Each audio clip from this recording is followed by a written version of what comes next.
Alrighty, this says what is the domain of the relation. So the first thing I'm going to do is I'm going to draw a line under domain. I do not touch any of the letters, which means I am looking for my x values. So I'm going to circle them. They are the first number in each pair. Then I'm going to draw my curly brackets as best I can, and I'm going to list them in ascending order. That means smallest to largest. So I'm going to list a 1, a 3, and a 9. Remember, you don't have to repeat numbers. You just have to put them in that domain once. So the domain of this relation is the x values 1, 3, and 9. If we had asked for the range, that would have been the y values, okay?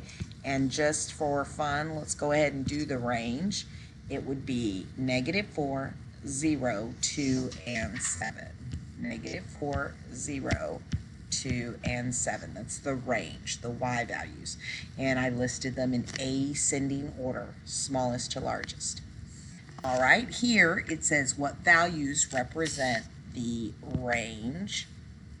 Range is the y values. So we're going to be looking at our y-axis. So this is our y-axis right here.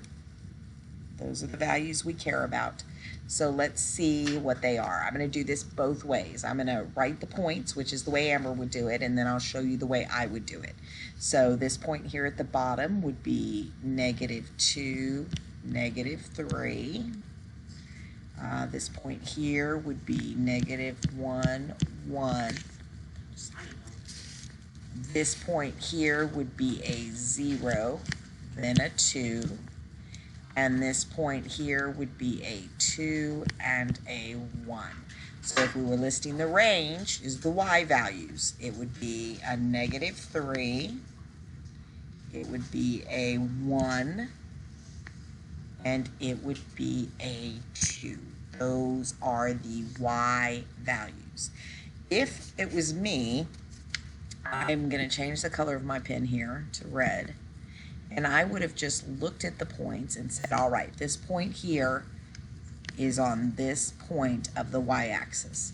And these points here are on this point of the y-axis. And this point here is on this point of the y-axis. So -3, 1, and 2 would have been my answers. That's just a different way to do it. Make sure you're familiar with this, okay?